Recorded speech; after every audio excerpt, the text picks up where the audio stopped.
First, I just want to say I'm really happy for you guys. And congratulations, most of all. Me and Scott have been friends forever, and I think Scott was my first friend that ever had a car. And growing up in Little City, that's a big deal. Because you could go anywhere.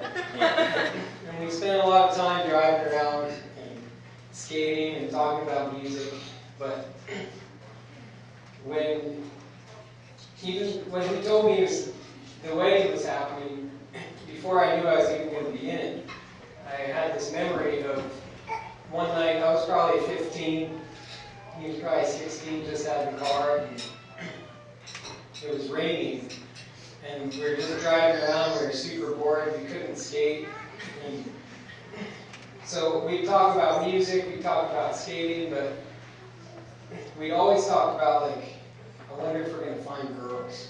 And that conversation continued for a long time. And so then I moved away, and I come back to town, and we're driving around, and he says, I met this girl, Liz. And you know, when you're really close friends, it's like, it's not what they say, but how they say it, you can tell like how much it means. And he was just so excited. He's like, I met her at the bowling alley, and I could tell it was like a good thing. And so you found your ride or die. And I'm glad that you're riding shotgun now, not me. And the great part about Liz is that she'll let you ride shotgun too. And you'll let her take the wheel. And I think with that combo, you guys can go far and forever. So, love you guys. Good evening, everyone. My name is Allison. Liz and I first met in college, and after more than a decade of friendship, it's my privilege to be standing here today as her maid of honor. Liz is the epitome of a non-judgmental friend who is always there to listen and offer advice, but also crack a few jokes and make you smile to lighten the mood when that's needed. Her love and support have been a constant in my life, and I'm so grateful for her friendship, as I'm sure is true with many of us here today. And then there's Scott. He walked into Lindsay's life like a lucky strike, sweeping her off her feet with his caring and attentive nature. They met each other bowling, and who would have thought that a game of pins could lead to a lifetime of happiness? But from that moment on, they've been the perfect team, always supporting each other and always there to help each other pick up that spin. It's been a joy to witness their relationship over the last 7 years. From Scott expanding Liz's music taste, thank you, Scott, which has allowed us to frequently attend concerts together and remain close despite living a few hours away from each other, to buying a house and making it a home together with their cats, Willow and Marty. They certainly have already established quite the strong foundation.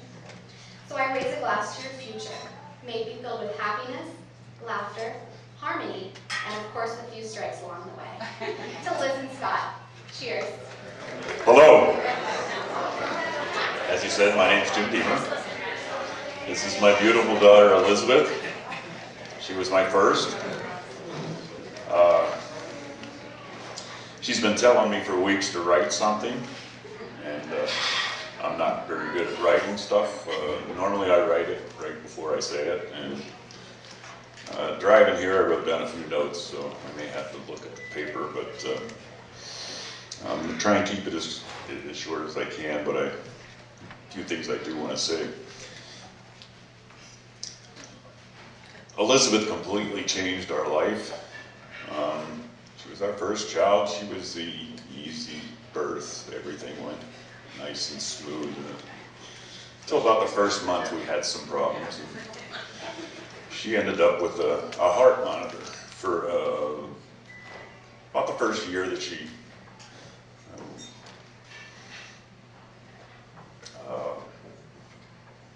what's it called? At night, if the monitor went off, it had meant that her heart had stopped beating for 30 seconds, and I had to get in there and start her heart, wake her up.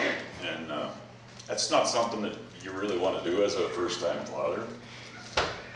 So a lot of the times, once it would go off, well, more than once, I would bring her into bed with us, and she would sleep right here, right between my chin and here, and I'd sit up and sleep most of the night. And I was lucky enough to have a job where I could be a stay-at-home dad, and we did an awful lot together. It took us a while to get rid of the monitor, and in the end it was our problem and not the doctor's problem. We sort of relied on it after a while. It is a scary thing. But it was always me and her for a while. I would take her to church on Sundays. A lot of times we'd stand in the back if my mom and dad weren't there, or we would go with the mom and dad. All my friends knew Elizabeth. There's 3.5 years between her and Nick. So, like I said, we had just one child for a while. We have 4 now, and it's a lot different once you get 4. Life changes. But we did a lot of things around the house. There was an old guy that lived behind us that she befriended. His name was Ralph, and there was a fence between our houses, and I would set her on the fence. It's a chain link fence, and that's how she learned to walk. She would walk back so she could talk to Ralph. And Ralph was just a very nice old man. He and his wife lived back there. His wife had passed away, and he really took to Elizabeth. So Ralph was at all of the birthday parties and stuff like that. Later on in life, hanging around with Dad maybe wasn't as cool. Did more things with her mom, which is normal. I tried to stay out of the boyfriend thing. It's hard to deal with. Some people know I have a little bit of a temper. I don't like somebody that wants to... I've always protected my children, her especially, my oldest daughter. Scott came along, and I met him, and I liked him right from the start. And I noticed when they were together, she was so much more calm than at any other time of her life. And she mentioned to me that she really enjoyed having discussions with him. And they liked the same music.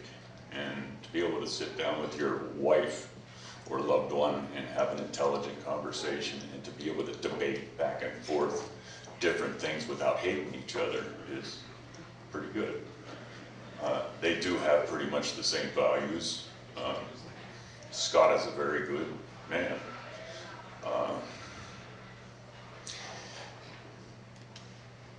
They stayed together. I didn't spend a lot of time with Scott until they bought the house.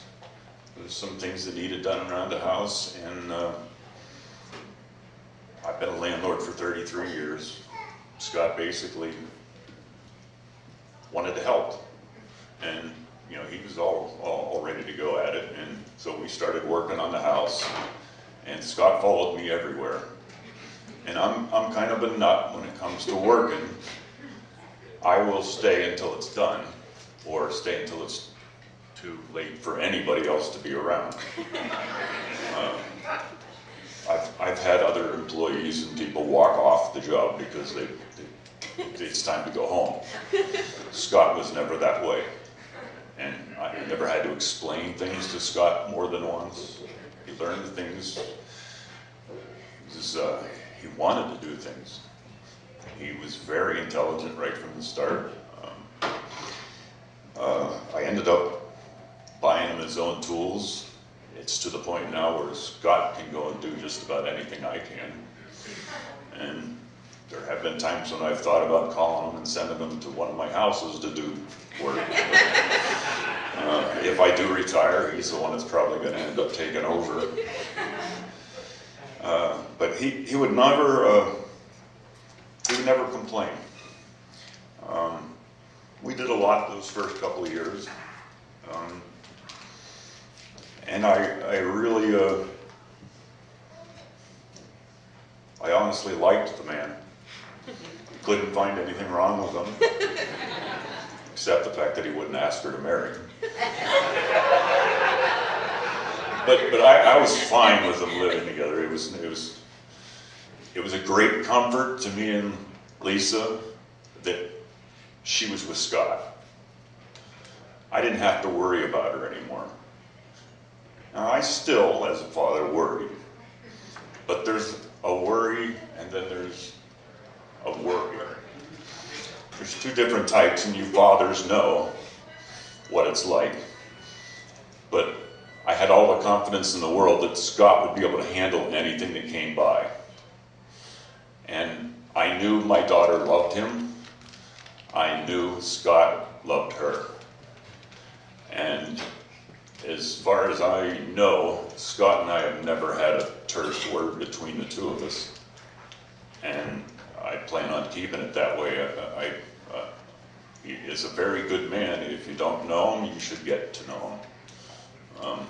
I am extremely happy he's part of my family now.